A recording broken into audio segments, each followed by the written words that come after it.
You bring your love to... Vaguely. You know that jam? Oh, I do. Come on. Yeah. That's me. you guys. Yeah, that's all me.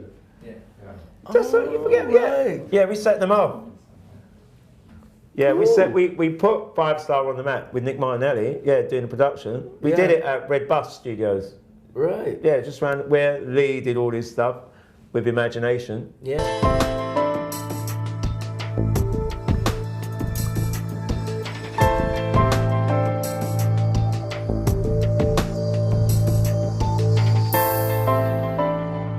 Hello and welcome to this week's edition of the show. If you've been watching the series, you will know it's about what inspirational people in the community and how they contribute to making us being better people and inspire us. This week we have none other than Mr. Superstar, big superstar, who bought a new suit just for us, Mr. Steve Nichol.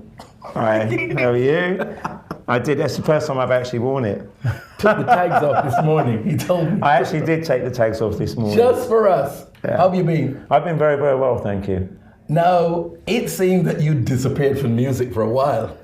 I did not But it seems disappear. that you've always been doing stuff. Yeah, I've always been doing a lot of stuff, but there's no chance I'd be disappearing. Right. I sort of went further into the background. Yeah. And concentrated more on getting my health together. Right. Really, and going through certain things like my mother dying and things like that, which cropped up, came around at a certain time. Comes around for us all. And Yeah. The mental So state I did take a and few how we years deal out. with I actually did take 3 or 4 years out to look Right. after my mother. Yeah. And then came back into the fold afterwards and decided where I wanted to go. Because you're really the musician-writer person, right? Yeah, you could say the background, the basis of everything. And what is your instrument? My instruments are both piano and trumpet. Was what I actually... Multifaceted, multi-talented. I graduated on piano and trumpet from Guildhall School of Music and Drama. Okay. So, yeah. The real deal. It is a real deal. The real deal. So I started off as a classical musician, first of all, at the age of 11, and then went to the CYM, was invited to go along to the CYM, which is the College for Young Musicians, on a Saturday afternoon, right, when everyone else is out playing football or hanging around with their mates. I'm down at the old music college, trying to get to know all these the various musicians from around London, which were around a similar age to me. Right. So it was like. So what age group was that? That was from they take them from 11 years old up to 16. And where is that? That was actually at the time in Pimlico. Right. In Pimlico School. Okay. They used to have this workshop where all these gifted and talented musicians would come together. And you said that this was by invitation. Yeah, you only get invited to it. It's Right. not a thing that you can just rock up to. And so where did you come into their sites that they invited you? The music teacher at my school had various peripatetic teachers that visited, to visit your school to teach instruments to the children. And one of them says, I think it'd be really good to go to this situation on a Saturday afternoon. So I'd take my little 36 bus from Peckham all the way up to Pimlico and walk around to there and actually go to the school. And it was from what time till what time on a Saturday? That was literally from 11 in the morning till 3:30 in the afternoon. Oh, right, literally the whole of Saturday. Yeah, Saturday was finished, man, when everyone else was out playing. Because I have kind of a similar story. Right. I'm a piano person myself. Right, okay. Classically trained. And Saturday mornings... Oh, I didn't know that. Yeah. Classically trained, okay. Yeah. Saturday mornings was piano lessons. Right. That's what it was about. So when everybody else was at the pictures, doing Saturday morning pictures, I was, until it got to the age where it's like, you know what, I'm not going to be a professional musician. It's time to stop. What made you stop, though, if you thought you weren't going to be? Because I don't think you ever stopped. The interviews turned around. I don't think you ever stop, because you always hear at the back of your mind. I think if you had a piano now, I would still play. I mean, in my car at the moment, I've always got classical music on. When I'm in the car by myself, I always put on classical music. Right. Yeah, because it's easy on the drive. Yeah, absolutely. Soothing, peaceful, therapeutic, relaxing. There you go. Absolutely. Right. Now, where did you grow up? I was born in Clapham. Okay. Yeah, Clam to certain people. You can't make it posh. It's just what it is. All right, Clapham. Yeah. I was born in Clapham, and then I grew up in Peckham. Oh. Yeah, which is actually kind of posh now because it's really trendy. Is there any way we can say Peckham to make it posh? Nunhead. Like you can say Clapham and Clam? Okay. Nunhead. Okay. Yes, Nunhead. So yeah, I grew up in Nunhead really. And where did you go to school? I went to school at St Thomas Apostle. Right. Which is off Queen's Road. Yeah. That part of Peckham, near Queen's Road Station. Yeah. So I went to secondary school. A lot of talent out of South East London. There is a hell of a lot of talent out of South East London. And that generation as well, in particular. Yeah. So St Thomas Apostle. Yeah, so there I studied trumpet and piano under Franz Buzatil, who alas is not with us anymore. He died a few months ago. And my piano teacher was Anne Pilkington. Right. Really, really lovely, lovely posh lady from Swiss Cottage. Very, very nice lady. And you had that being injected in you from young. Yeah, but you know, it's really funny because when I went down to the CYM, the College of Young Musicians in Pimlico, there wasn't that many, quote, black faces at the time doing classical music. That's right, yeah. Because growing up in the 70s, it's really, really scarce that you see a lot of children doing that sort of thing from us, you know. Yeah, so, it wasn't common. It wasn't common at all. So, you know, having these influential people around me was a really, really good situation. It put me in good stead as well. Right. And then it helped with my my schooling as well, because at school I went up a few grades and ended up being deputy head boy at school, which was nice. Yeah, it is. Deputy head boy. Went on to college after that to Guildhall. And then we asked, what happened? No, not really. Yeah, then I lost it. Went and worked for Paul Weller. You know, so, no, sorry, Paul. No, then, so after 18, actually, during that time, during the CYM, we had like various orchestras that we used to have during the Saturday afternoons where we'd all rehearse. Right. So you'd rehearse the brass section, you'd rehearse the woodwind section, and you'd rehearse the strings. Then we'd all come together at the end of the day before 3:30. And we'd all sit down and play like an orchestra. Yeah, okay. Yeah, right. we all play like a Brahms symphony. You know, beautiful. For those of you that know classical music, Brahms, very, very fantastic German composer. Yeah. You know, a bit jazzy and a bit racy as well. Anyway, so we would play something like that. And at the end of each term, we would all get together again. At the end of each school term, we'd all get together again for a week. And they'd send us off to Norway, Sweden, Denmark. And we'll be doing concerts. What great opportunity and grounding and the importance, shall we say, of being able to see other parts of the world from so young. Yeah, well, this is what happened. So from the age of like 13, I'd started to travel to like these places like Norway, Sweden, well, Europe basically, and it was the London School Symphony Orchestra. Right. So by the time we came to 16, in a certain year of bicentennial. They did an exchange of an American orchestra and an English orchestra, schools orchestra. Schools orchestra, yeah. So I went over to America with the London School Symphony Orchestra playing trumpet, and we played at Carnegie Hall, Hollywood Bowl. Excuse me. Orchestral Hall, Chicago. When he walked in, he said, "You're in good company." I really am in good company. He's proven it. Yeah. So, you know, we did all these sort of things before, you know, we were 16. Now, you went to St Thomas Apostle, and your experience of St Thomas Apostle wouldn't be quite the same as some of the other people that went there because of your musical connections. Right. Would you say you enjoyed school? Yeah, I love school. You know what? It brought up so many memories when I talk about school now, and I talk about school with my brothers and certain people I still keep in contact with. Right. It was like, remember that, remember this teacher, or remember the pottery teacher or the art teacher. Everybody fancied the art teacher. Yeah. Why is that? Well, this is it. You know? How come the art teacher or the French teacher is always and then you watch these films like Ghost, and these sort of memories come into your mind, you know. You know. So this guy. Anyway, It's so strange, but you start thinking about these sort of things. You know, everybody hated the maths teacher, right? Okay. Because is it more about hating the maths teacher or hating maths? No, one went with the other. See, the thing is, music and maths go together. Yeah, well, absolutely. This is the situation. The timing, and in terms of like using your fractions, in terms of breaking down your beats and breaking down how short you have to play a note and everything, that is a fraction. That's what maths is about, and music is exactly the same thing. So maths was all right for me. Yeah. So you enjoyed maths? I enjoyed my maths. I enjoyed my English, and I enjoyed my history, because with history and history of music, you get to know all the depth about these composers. Like if you go back to 17th century to Mozart, you get to know that he was born at a certain date and what was going on in that sort of time, that period, and how he got pushed to the side. Nobody liked him because he was too radical and things like that. So knowledge and learning has really always been a part of you, that not only has it been a part of you, but a part of you that you've enjoyed, or a part of your life that I always enjoyed the knowledge. Yeah, knowledge is power.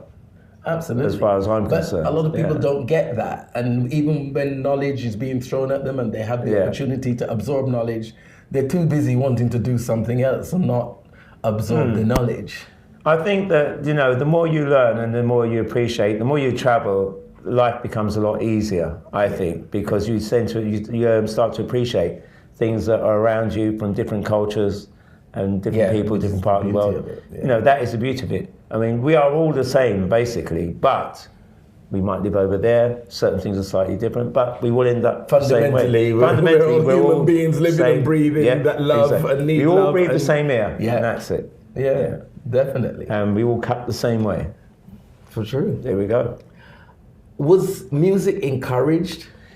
You know what? The only time I felt it being encouraged was when we used to go to church a lot when I was younger. Yeah. Right. Both my parents. Yeah, we had to go to church. We had to learn our catechism from a Catholic background. Confirmation. And it was only when, at 10 years old, this old upright grand piano turned up into my hallway at my mum's house that I realised, okay, she wants us to actually play this piano. And it was donated from our church. It was being knocked down. So the father donated. My mother asked if the piano was going to be. And so basically it turned up at our house. And from then, it got moved from the hallway into my bedroom that was downstairs at that time. Because I'd moved from upstairs sleeping with my brothers down into my own bedroom, which was fantastic. So I had a piano in my bedroom. Monopolized the piano, basically. I basically did. But then I used to have rehearsals in my bedroom. Okay. Which was great. So siblings. How many have you got? Two younger brothers. Younger brothers, okay. Older brothers. But I do have half brothers and half sisters. So you were like, okay, I like piano playing. The piano's mine. It's going into my room. But it was piano and trumpet. I used to practice 6 to 8 hours a day on both instruments. So it's a lot. I think that's one of the things that was the turning point for me when I got to that age of discovering other things. I just knew I wasn't going to donate that amount of time per day to practice, because you cannot be that musician unless you do the practice every single day. You have to do the practice, And I was that determined to do so, because I felt inside my body and inside my heart, and my gut feeling was, I can do something with this. I have a contribution to make. Musically wise, because you're sitting down there, and anybody that knows classical music and knows how to interpret a certain piece of music would know the minute you start playing, and if you learn from your teachers correctly, you know that you have to hit this note this way. It's going to make a certain amount of feeling, touch tone. Pianos are perfect for getting through emotion and showing emotion and feeling. So I knew that I can get emotional with this instrument. And as well with the trumpet, I knew I could get emotional with my embouchure and with my vibrato, my tone and everything. So it became more apparent that this is where I had to go. As I said, the turning point for me was realizing, I've discovered other things. There are other things I want to run around and do. I'm not going to spend this time playing. And I remember a Saturday morning, went to my teacher, hadn't practiced all week. thought I could bluff it. No. And I put my hands on the piano, and as soon as I started to play, she just closed the piano on my hand. Yeah, she said, "You've come to the point now where you have to decide." And that was it.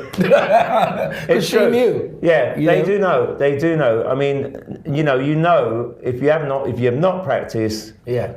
No, it's not going to work. When you're given a piece this week and you go back next week and it's worse than the week it was given to you, you know you've got no practice whatsoever. Exactly. Your teacher will know if you'd practiced that little piece of music, that little run that you couldn't do the week before. You're doing the same run and you're doing it perfectly the next week. Absolutely. So they do know. Every day's practice for at least an hour. So that's why I practice for about 5 to 6 hours a day. You know. So music was encouraged in the family, and you like I saw said, the potential. That piano turned up in the hallway. It was encouraged. Yeah. When did you decide in your life's journey that music was going to be your career? Okay, this is a funny part now. There was a football tournament that I was playing in, and we'd got through the first 2 rounds in this football tournament, and the sports teacher at my school says, "You can play football. You're going to be good." And it was an afternoon. It was a Saturday afternoon. I remember it really, really well. And there was also a musical concert going on in the evening, and they both clashed. And I had to decide on that afternoon, that day, which one I wanted to do, whether I wanted to go for the football trial, right, or I wanted to do music. And I chose music instead of football. The pivotal moment. It was a Saturday afternoon, and that was a pivotal moment that changed everything for me. You know? At what age was that? And that was 14. Right. Yeah, 14, 15. Because I'd already done a few trials before, and I was playing for South London as well at that stage. Okay. Yeah, in the under 14s, I was playing South London football team, and they just said, "No, you can go further if you want to." Yeah, scouts and everything around, but... And you said, "I don't really want to." In my heart, my gut feeling was to go music. Yeah. So, and that's what I did. Well, that's it. Yeah. Your intuition and instincts tell you what is right for you. It didn't rub well with the sports teacher. Well, probably not. And I saw him a few months ago at my music professor's funeral. And I hope he said you made the right decision. And he still ribbed me about it. No. He still ribbed me about it. He said... Bitter and twisted. Yeah. He said to me, "You could have been a great footballer." Yeah. Yeah, so anyway. Oh, that's funny. Now, when you left school, what was your first job? I did. Can you remember? Yeah, my first job was playing with Paul Weller. Okay. My first So it was gig. always music. I had my Saturday jobs. Right. Yeah, everybody had their Saturday jobs. My Saturday jobs were in the West End and everything like that. Okay. Yeah, you know, Marks and Spencer's in Marble Arch was my big Saturday job. I did that. Then I worked in the old Take 6 shop as well. Take 6? Yes. So I worked at Bond Street. Some girls. Take 6, Bond Street. Yeah. Take 6. Yeah. So used to frequent there. Yeah. Plenty. Yeah, Take 6. And that's what Another Fashion was all about that. From the past. Take 6. Yeah, so that was my Saturday jobs. Right. And then the first real job I had after I left school, you know, was Paul Weller. It was the Jam. And you were that was doing after university. I didn't have any other jobs. It was just Saturday jobs and... Yeah. And then you graduated and... Yeah, graduated from Guildhall School of Music and Drama. Yeah, after I did Young Musician of the Year, I did that for the BBC. See why you need people like this? So much history here. Young Musician of the Year, 19... whatever, I'm not going to tell you. But anyway, we did that. Well, I did that and got to the last day in the country. And then went on, finished Guildhall. And first job was Paul Weller, the Jam. So Paul Weller, and what were you doing with Paul Weller? What were you doing with him? Playing trumpet. Okay. Yeah, with Keith Thomas. Right. Who used to play for Second Image. Yeah. At the time, he used to play saxophone in the band Second Image. And so I was doing brass arrangements for him. And I did the Trans-Global Express World Tour and the Gift album. Right. So the last major album that Paul Weller did was called The Gift. Okay. And the tracks in there. Some of them are really, really nice. One of them in particular called Precious, we did on Top of the Pops. Right. With a town called Malice, which is a big favourite. Yeah, well. yeah. So I did that for a year. And while I was doing that with Paul Weller, I got offered Virgin Records. Took my demos down to Virgin Records and got the deal with Virgin. So you had a solo deal? No, it was with Jane and Carl, but I actually merged the deal by myself. Oh, okay. In South Moulton Street. Oh, right. With Mick Clark. Rick Clark? Yeah, Mick Clark. Mick Clark? Yeah, wow. At the time. So I actually signed and got the deal done and dusted before the rest of the band knew. Yeah. So obviously, being Steve Nichol, we have to get to loose ends. Right. When did that happen? 1981 was the time. Before that, the year before, we were actually doing some demos at Matthew. How did you all come together? Well, okay. Well, I was modelling at the time as well. Another little trait to my bow was modelling because my daughter's mother used to be a fashion designer at London College of Fashion. Right. With Cheryl Huggins. You do know the makeup artist. Please. Right. This is family. And Cheryl was working on the Roots magazine with Godfrey. Duke Street. Duke Street? Godfrey. Yes. Right. We all know Godfrey. Yes, of course we know Godfrey. Right. So moving right along. Sorry, I just touched my mic. Yeah, so yeah, with Godfrey. And they invited me to come and do a fashion show. Yeah. Because I was becoming a little bit of a celebrity at that time in terms of being at all the parties and being a classical musician as well as a pop, quote, musician. Yeah. And at that time, I had the body, I had the physique. So we were asked to do this fashion show. And so it was a Black Designers fashion show. So, yeah. You've taken me back. I've taken you back. 200 years, man. Is that long, was it? 200 maybe years? 220. Right. Black Designers with Yasmin, Yaz. Of course. And Pepsi. Pepsi and Shirley. So all of us were all involved in all this situation. I need to make this clear. These are big people to me. I came much later. Okay. Okay. Continue. So, well, you wanted the full story. I want the full story. So yeah, this was all with Yaz and everybody involved, and then Joanne Johnson, who ended up being my daughter's mother. And she was doing these designs, and we were going out at the time. She said, "Can you model this stuff for me?"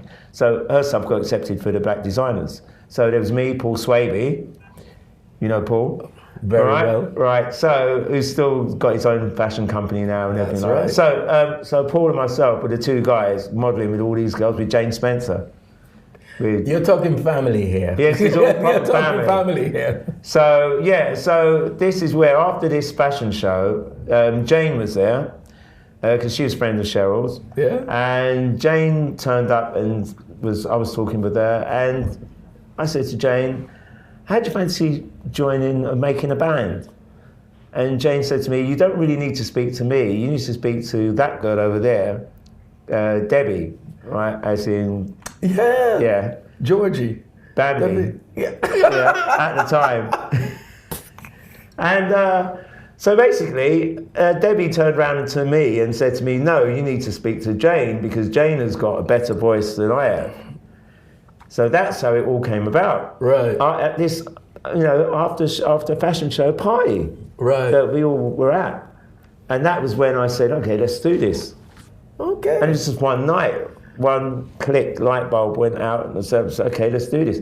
Next day, Jane came round, and I thought, "Great, you actually have got a very good voice." Yeah. So she was there on the piano in my bedroom at my mum's, and I'm playing around this, out of tune piano, playing a few things, and she started singing, and that's really where it started from that house. Fashion show, after party, a chat. Next day. The rest is history. Yep. So then when did Carl come into the picture? Then we actually started to audition for bass players. Okay. And the reason why Carl actually was in the band or became a member of the band was because he could play guitar as well. Because we did audition like 2 or 3 other bass players, and they were really good, but they only just had one string to their bow. Yeah. Whereas Carl, you can play two things. Yeah, Carl could play two things as well. So that's how Carl came into the fold. You know? Right. And that's how it went from there. But we started off with about 9 people in. It was like this mate, that mate, and Vivian McCone was in there at one stage. Yeah, she was there for a little while. Yeah. You know, so we started to drop off one by one. Yeah. Well, it was when we went to the studio to do the first single with Chris and Eddie Amu at Olympic. When we got the deal, when I got the deal from Mick Clark, Mick said to go into the studio, Chris and Eddie Amu to actually do the song, to actually produce the song in the sky, that we decided to cut the band down to 3 people. Oh. Yeah.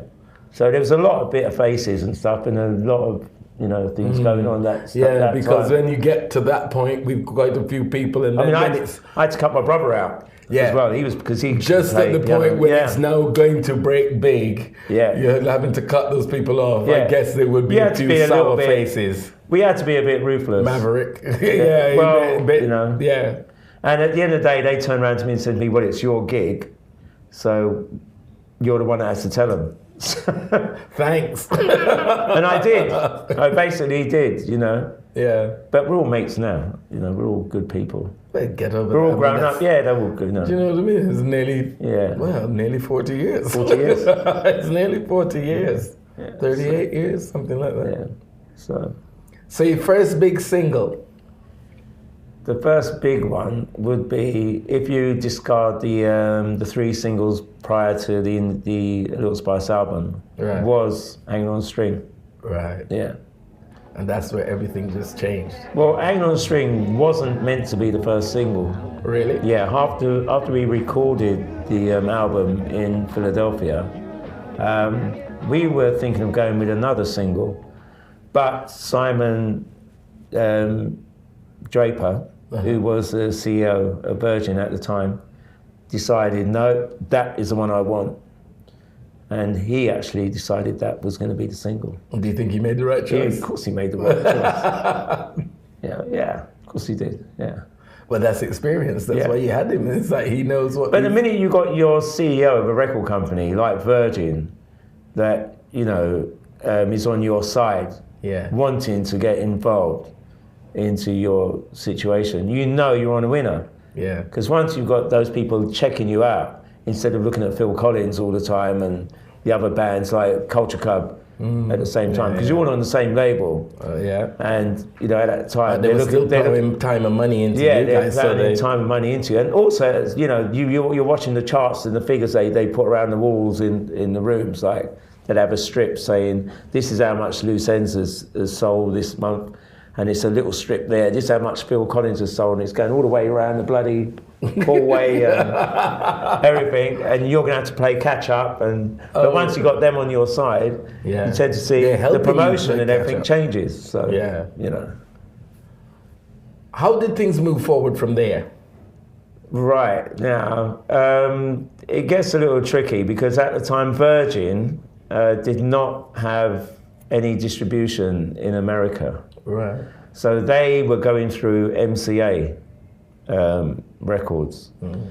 So having gone out there and everything, MCA was saying, we can push this, we can do this with it. And because it's a novelty thing, you're British and you're black. They got us Soul Train in America with Don Cornelius, which was fantastic. And after doing that... that's an institution, isn't it? Yeah, exactly. After doing that, Virgin then decided, okay, we need to pull our finger out and do something else. So I think around that time when Richard Branson actually knew that the market was going to be perfect for this type of act in America, he actually got his label together out there. He could have done this ages ago, but he decided to, get his label sorted out. And America, MCA, was in a battle with Virgin over the first and second album. So they ended up collaborating 2 albums and choosing the best out of 2 albums to make one album. And call it A Little Spice. That's why you've got certain songs on both albums. And certain songs you can't get on the first album. The history right there. Now you know why if you've got the albums. Yeah. So that's how it started, to kick off and everything. But that was a whirlwind journey, wasn't it? Yeah, it was crazy. You would be promoting Hanging on the String for about a year in America while the second single was out here, third single was out over here, and you'd still be promoting Hanging on the String in America. But it went really, really big when we went to '1 on the Billboard chart, and we knocked Prince off of '1. What year was that? 85, 83. Okay. No, it was 85. I think it was about, 85. Couldn't have been. Must have been a bit earlier. Right. 85. Yeah, it's got to be 84, 85. Because Prince had that big single, huge single. It was sitting at #1 on the black charts for about 6 weeks. And then we came along and knocked it off. And toppled him. And then we had this phone call. We were driving around New York, I remember at the time, and it was 85, yeah. I mean, I remember around the time, we were sitting in this car in New York, and we had this phone call in the car, and it's from Prince. And we didn't realise it was from Prince, and we thought it was a joke. He said, "Oh, thank you guys, you just knocked me off of #1. And we found out just at that time that we knocked him off, that we had gone #1 in New York. What was the feeling? Well, I mean, what do you think? What was the feeling? Feeling of euphoria. You're just like, it's unexplainable. #1, you can't believe Prince is on the phone. On the phone to you, and at the same time, you're sitting in a limousine in New York, and you're breaking out the champagne and just going for a nice posh lunch. You know what I mean? Yeah, lovely. With a few execs and stuff. On a cloud moment. Yeah, it was really cool. And then to actually see it on paper is even better. Yeah. So I framed that one. So, he probably still looks at it now. No, you know what? I actually, I moved about a year ago, and actually that was one of the photo discs I actually took out to say, I've got to frame that. Yeah. I've got to put that one up. Yeah. That's a monumental achievement and moment in anybody's life that's in the And that was industry. before, it set the precedent for Soul to Soul to come on the scene and just rock it after that. Yeah, it was... Because it helped, the whole cause was to help the whole as they say, British situation. Those previous always open the doors, no matter how narrowly ajar for somebody else to come and speak. You got to look at Junior, where Mum used to say, Yeah. It's the same sort of thing. He set the precedence in America for everybody. Yeah. For solo artists especially, to take heed, look at, and go on and do it. Yeah. How long did the loose end journey last? Well, quite a while, until the the end of the fourth album. Right. Yeah, whereby we'd just come off of tour with Freddie Jackson, and we were doing our tour at the same time, but we actually brought onto the Freddie Jackson tour just to try and make up the deficit. Okay. And what was going on was we were doing like 4 days with Freddie and then 2 or 3 days on our own. And during the Freddie Jackson tour, we were actually getting more response than Freddie Jackson was. Okay. And so we decided... Was this in the States? In the States. Right. And we decided to continue doing it. We were getting booked and booked and booked and booked. And it went on and on and on. And it got to a stage whereby we ended up in New Orleans, and we had like 10 days off in New Orleans, which we were grateful for. And we were deciding what was going to happen after that. And we did a few more dates, and then we got back to Heathrow and were given a choice. And I distinctly remember this, that the management turned around to us at the time and said to us, "What do you want to do? You can choose anywhere in the world you want to go to. Anything you want to do now. You've just come off a very, very successful tour. What do you want to do?" And I had a little baby at the time, so my little girl. So I decided to go back home to London. Carl went back home to London.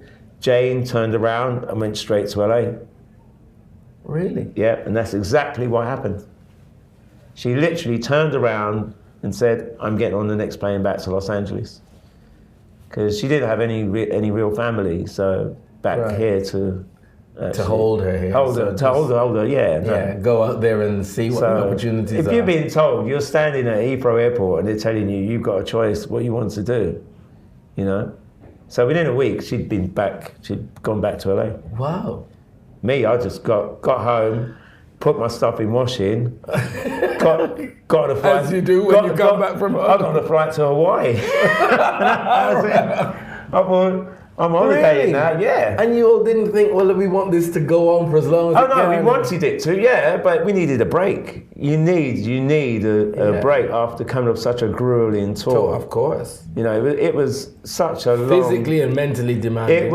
It was more mentally demanding. I didn't find it very, very physical because with myself, I do tend to take a lot of things musically in my stride. Right. When it comes to being on the road or being in that situation where I'm put into a live situation, I just, Lee would tell you, my manager's sitting over there. Hi, Lee. Hi, Lee.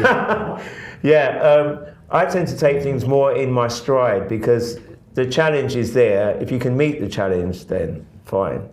That half the battle's really done if you're focused and you know what you've got to do. So it wasn't really a physical challenge, it was more of a mental situation for everybody. I think it was the difficult. I just need a break from this. Yeah. I need to cut this off for a bit. Right. Yeah. And the bit lasted? Well, no, we all got summoned back into the offices in Virgin after I think a month. And it was when I think Carl was decided he wanted to do something, he wanted to go a certain way, or he wanted to stay more rootsy. Right. And I wanted to go a bit more of the jazz, alternative, different ways and things like that. And Jane would just go with the flow. She would say, okay, whatever. But then she was in LA.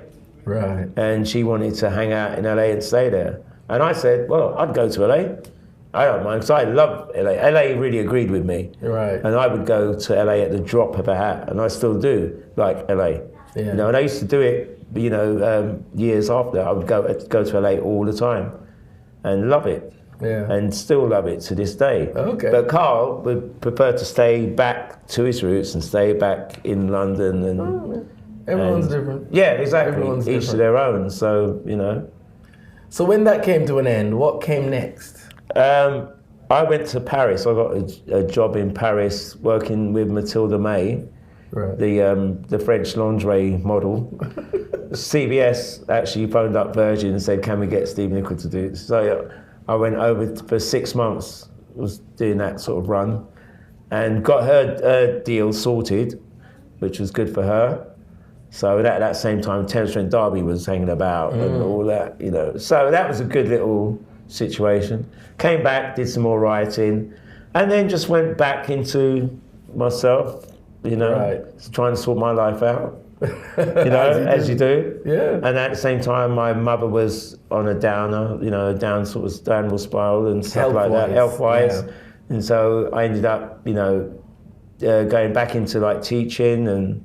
Because I had classical music. You're a teacher, aren't you? Really? Yeah, I teach 3 days a week, giving something back really to the children and stuff. You see, because they're your future anyway. So absolutely, and there you have it. More inspirational stuff still coming from you. So you create. So it's come full circle. Yeah. Because they all with the internet now and with what's going on and with YouTube and everything, you've got these children of like 5 or 6 knowing exactly what you are doing now, and their parents.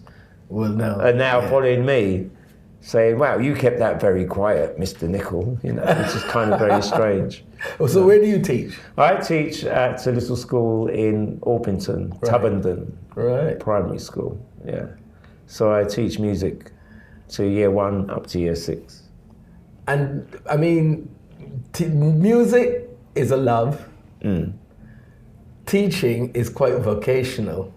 And you're doing 2 things that you love together, teaching music. And also now if you want to bring it all the way up to date now, I've signed to this brilliant company, So UK, okay, which Lee Murphy runs, and he's actually brought me back to life, after a meeting. Actually, what happened was I actually saw Lee on Facebook, and he was looking at Jared Lawson, and he'd sent a message on Facebook saying he was actually going across to Portland. And I think, this guy's like going all this way to see this person. He's got to be good. There's something right about this person. And that's how I decided to get involved with Lee. Right. And it's been a blessing in disguise. So your new projects are what? New project is Steve Nichol. Right. Solo artist. Well, yeah, it was good. It started off as Steve Nichol of Loose Ends, in order to reintroduce myself back to let people know that I am not dead. And so we did the first single, Dangerous Romance, with Ellen Masry, and Morgan Howells did the production from Soul Persona. And then we did the second single, which was a jazzy one, Mellow Hill, with Reagan Whiteside, the flautist, jazz flautist, really good girl. And then third single, What the Hell, is with George Anderson, Shack Attack George Anderson. Now, George used to go to CYM, College of Young Musicians, with me. Oh, so you've known him from back then? I've known George from way back, since he was 13. Yeah. Well, that's beautiful if you can really have those associations. There are a few of us around that still keep... And are still tight. Keep tight. But so UK is the company that's really got everything. Soul UK. So UK. As we got everything back on track, back into the frame of mind, my frame of mind where I want it to be, and the direction where I want to go for the future. Will you be touring? Yes, we are starting in May the 14th. We are starting at Crazy Cox.